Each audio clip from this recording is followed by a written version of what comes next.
Assalamualaikum warahmatullahi wabarakatuh. Perkenalkan, nama saya Muhammad Afifuddin Hafiz, NIM 077. Dan nama saya Muhammad Diki, NIM 066. Saya Raffi Aditya Ramadan, NIM 167. Kali ini kami akan menjelaskan tentang kampanye kebebasan berpendapat dengan tema masing-masing, yaitu pertama adalah gender dan media, Lalu sistem penyiaran, Dan yang terakhir arus informasi dan teknologi. Oke, mari kita simak saja langsung ke videonya. Kali ini saya akan membahas tentang kampanye menguatkan kebebasan berpendapat dalam gender dan media, yang bertujuan untuk mendorong kebebasan berpendapat dalam media. Kami percaya bahwa setiap individu memiliki hak untuk menyuarakan pandangan mereka tentang isu-isu gender tanpa takut akan diskriminasi atau pembatasan. Kampanye ini bertujuan untuk menghasilkan perubahan positif dalam cara media memperlakukan isu-isu gender dan memberikan suara kepada semua orang dalam masyarakat. Pesan yang ada dalam kampanye kami adalah 1. Beragamitas. Kami mendukung dan mempromosikan representasi yang adil dan beragam dalam media.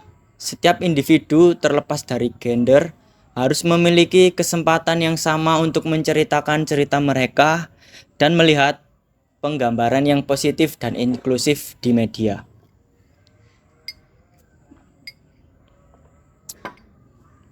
Yang kedua yaitu menghentikan stereotip. Kami menyerukan penghentian menggunakan stereotip gender yang mempersempit pandangan dan menghambat perkembangan sosial.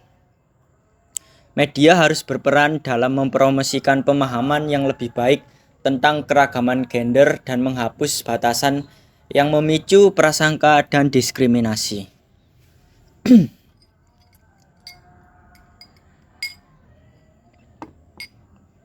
Yang ketiga ada edukasi dan kesadaran.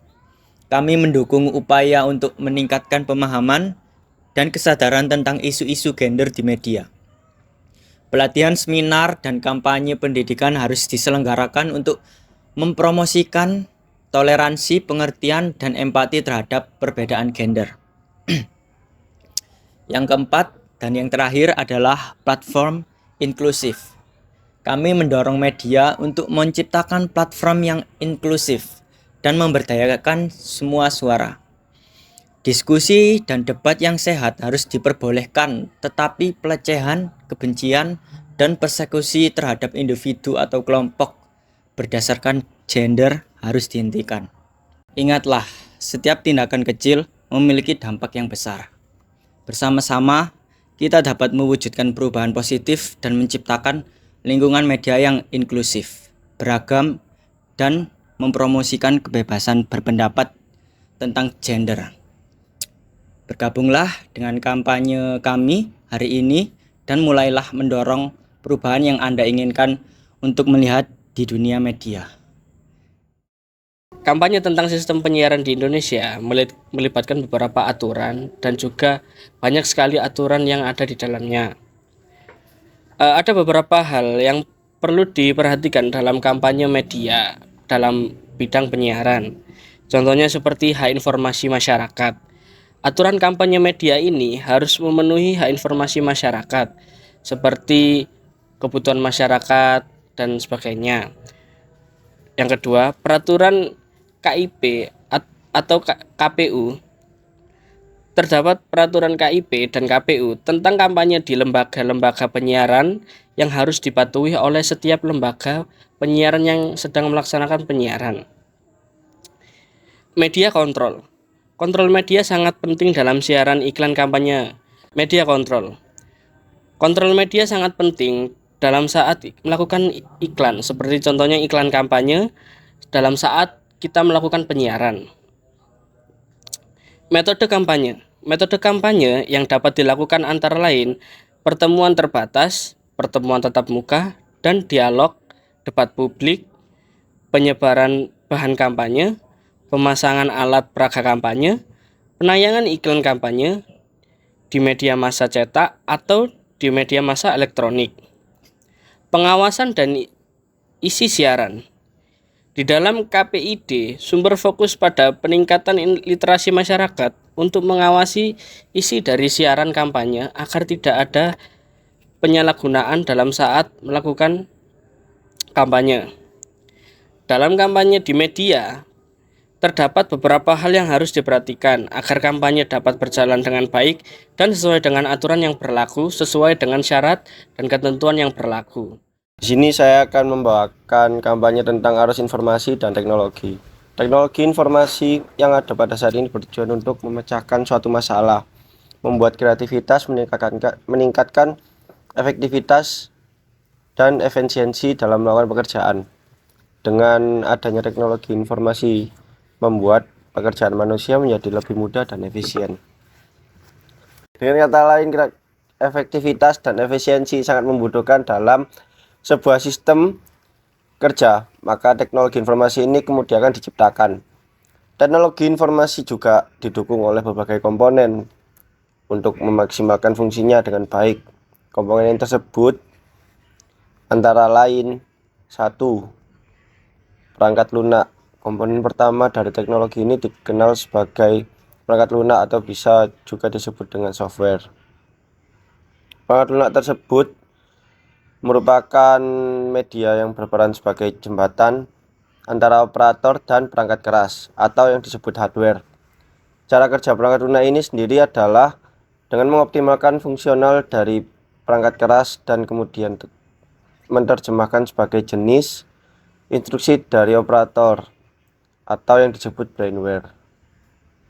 Software system, software yang digunakan untuk menjalankan aplikasi. Software system atau yang biasa dikenal dengan sebutan OS, inilah yang biasanya digunakan untuk oleh operator atau pengguna, contohnya Windows, Unix, dan lain-lain.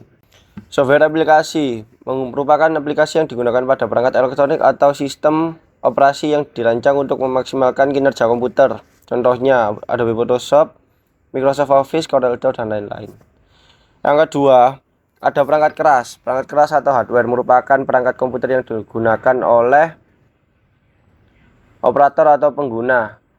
Contohnya seperti RAM, prosesor, kabel data, dan lainnya. Yang ketiga ada brainware atau yang disebut dengan manusia. Merupakan komponen yang paling penting dalam teknologi. Karena apabila komponen tersebut tidak ada, maka komputer tidak akan dapat dijalankan. Dan ada 3 hal penting yang harus diperhatikan dalam informasi, yaitu yang pertama merupakan hasil pengolah data, yang kedua dapat memberikan makna atau arti bagi penggunanya, yang ketiga sesuai dengan kebutuhan pengguna sehingga dapat bermanfaat untuk menunjang kegiatan pengguna. Suatu informasi dapat berkualitas apabila memiliki ciri-ciri sebagai berikut, yaitu akurat, artinya informasi harus mencerminkan keadaan yang sebenarnya. Terus ada tepat waktu, artinya informasi tersebut harus tersedia pada saat diperlukan. Dan ada lagi relevan, informasi tersebut harus sesuai dengan kebutuhan. Terus ada lagi yang lengkap, artinya informasi harus diberikan secara lengkap. Dan ada juga informasi dengan sifat karakteristik yang akan memiliki ciri khas masing-masing, yaitu yang pertama ada absolute information, jenis informasi yang disajikan dengan suatu jaminan dan tidak membutuhkan penjelasan lebih lanjut. Yang kedua, substansional informasi, jenis informasi yang merujuk. Yang kedua adalah substansional informasi, jenis informasi yang merujuk kepada kasus di mana konsep informasi digunakan untuk sejumlah informasi. Yang ketiga ada philosophic information, yaitu jenis informasi yang berkaitan dengan konsep-konsep yang menghubungkan informasi dengan mengetahui dan kebijakan. Yang keempat, subjective information, yaitu jenis informasi yang berkaitan dengan perasaan dan emosi manusia. Yang terakhir, ada objective information, yaitu jenis informasi yang merujuk pada karakteristik logis informasi tertentu. Untuk itu, informasi yang didapat dari teknologi manapun, kita harus memastikan betul bahwa informasi tersebut akurat dan memang benar. Jadi kita harus teliti agar tidak terjebak dalam informasi yang tidak benar atau yang disebut dengan hoax. Terima kasih.